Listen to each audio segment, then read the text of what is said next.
के 4 बेटी, माँ हो गई बीमार। होता ना कोई माता जी बीमार हो जाए घर में बड़े बुजुर्ग, तो बेटा क्या करते हैं, उनको डॉक्टर के पास ले गए। तो डॉक्टर साहब ने कहा मैंने दवाई लिख दी है, ये दवाई मंगा लेना, और ये एक सिरप की बोतल है, इसको हिला करके शाम को माँ को पिला देना।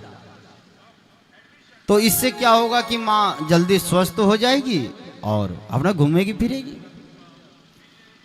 तो दिक्कत क्या रही कि जो 4 बेटे थे आपस में वो गप्पे लगा रहे थे, बातचीत कर रहे थे।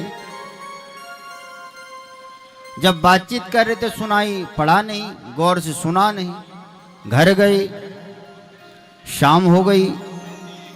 कहा भाई डॉक्टर ने कहा था दवाई पिला देना, तो दवाई लाओ। दवाई लाया गया। तो अब सस्पिशन ये है कि हिलाना किसको है, दवाई को हिलाना है कि माँ को हिलाना है। डॉक्टर ने कहा था हिला के पिला देना, लेकिन पिलाना तो है, कि हिलाना किसको है ये समझ में नहीं आई।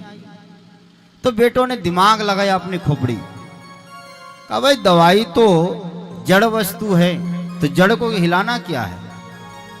तो 2 बेटों ने मां का पैर पकड़ा, 2 ने पकड़ा हाथ। मां थी पहले से कमजोर, जैसे हिलाया 2-4 बार मां का राम नाम सत्य हो गया। बेटे दौड़ के गए डॉक्टर के पास।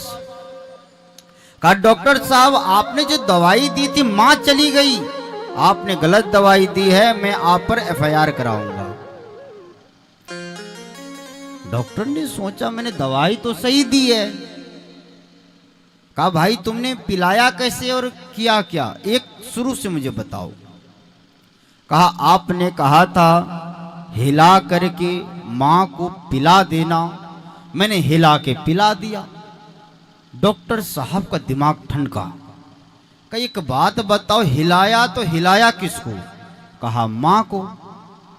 कहा अरे बेवकूफों, मां को हिलाने की क्या जरूरत हो, तो पहले कमजोर थी, तुम्हें दवाई हिलाने के लिए मैंने कहा था कि ठंड का दिन है, दवाई जम जाती, हिलाने से दवाई मिल जाएगी, फिर पिला देना। कहा मेरी गलती नहीं, गलती तुम्हारी है। उसी प्रकार श्रीमद् भागवत की कथा श्रवण करने के लिए बड़े सावधानी पूर्वक श्रवण करना चाहिए, नहीं तो सब उल्टा पुल्टा हो जाएगा, है ना। इसलिए हम लोग बड़े सावधान होकर